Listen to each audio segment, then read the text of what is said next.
No, I've said all along, I would not bet against me after, 3 elections in 4 years in a battle-tested state like Wisconsin. As we've seen in the political world, Scott Walker is a battle-scarred veteran. I talked to him about the war over Wisconsin's Act 10 and about what might be his toughest battle yet, a run for the White House. Scott Walker's gotta go! What do we do? When you rolled out Act 10, that was a tense time. It was. It was scary. I had 100,000 protesters in and around my Capitol 4 years ago. There was violence around trying to prevent this thing. We had real threats, not just, hey, we don't like you. I had death threats. You guys are scumbag snakes! Somebody saying they'd got my wife like a deer. I would be the first Wisconsin governor assassinated. And they went into great detail about where my sons went to school. They tried to intimidate me. Instead, it reminded me about what I ran on and why I ran, and I stood up for the people of my state. There's then a recall. Yeah. When you hear that there's a recall as a sitting governor, what are you thinking? There's only been 2 other recalls of governors in the history of this great country, and those 2 were unsuccessful for the incumbents. So I thought this is a big task. A lot of people, particularly in not just in Madison, but in the nation's capital, thought I was toast. 2 big things happened. All the students in the state went back to school, and for the districts that used our reforms, the schools were the same or in many cases better. And then 2 months later, property tax bills came out, and after a decade of about 27% increases, property taxes in our state actually went down. We saw people suddenly started to realize, hey, these reforms are working. This guy is standing for us. He's doing what we asked him to do when we elected him. It's about time we stand with him. You won re-election in 2014, even Democrats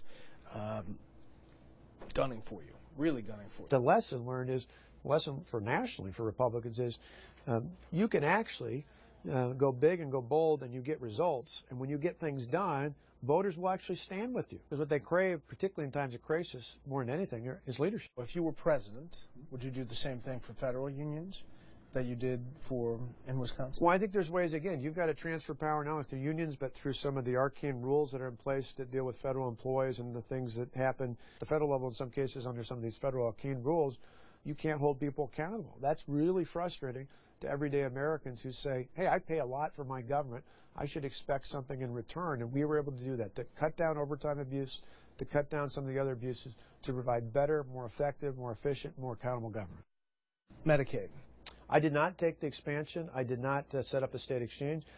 Why? Because the federal government ultimately is making a promise it can't deliver on. It hasn't in the past, even before Obamacare. It's not going to in the future. And yet, unlike any other state out there, we have no insurance gap. Why? Because we did something creative. We provided health care for everyone living in poverty.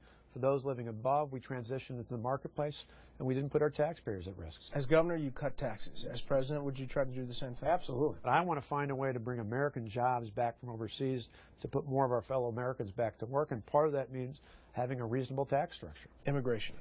Where do you stand? We have to secure our border, not just because of immigration, but because it is a threat to our national security.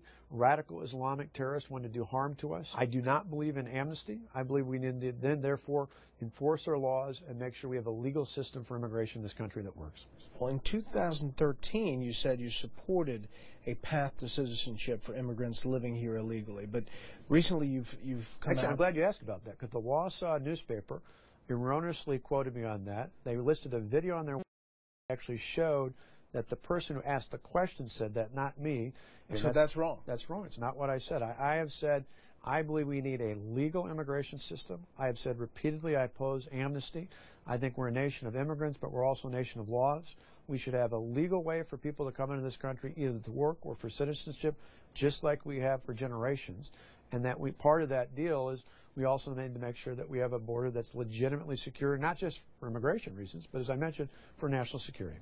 President Obama and his team believe the war on terror is over. Your reaction to that? I think they're hugely out of touch. You look at an administration that called ISIS the JV a year ago. I think there are serious, serious problems with American foreign policy that all evolve around the fact that we have a president and his administration who consistently underestimate our adversaries. A lot of people are just being introduced to you around the country. But even for the people who follow you and read up about you, what's something that people don't know about you? Instead of golf or tennis or what some other people do, my respite is getting on my 2003 100th anniversary Road King from Harley-Davidson. I love to ride my motorcycle. That's one of my great getaways. One of the most enjoyable things in the past was pulling up next to a car with a Recall Walker sign on it, on the back a bumper sticker on the back end, and realizing with a full-faced helmet they have no idea who's riding a bike right next to them. And the family, are they in? Yeah, my family, I mean, my wife and I have been closer than ever. We'll be celebrating our 23rd wedding anniversary on Reagan's birthday. We've got 2 sons who are in college, 19 and 20, who instead of running away from this are actually engaged and said, Dad, if you decide to do this, we're all in. You seem to be a hot name in Republican circles now, especially after your speech in Iowa. Here's the dig on you, that you are too bland. How do you respond to that? There's not enough sizzle. Clearly, you can't win 3 elections in a blue state without having some passion out there.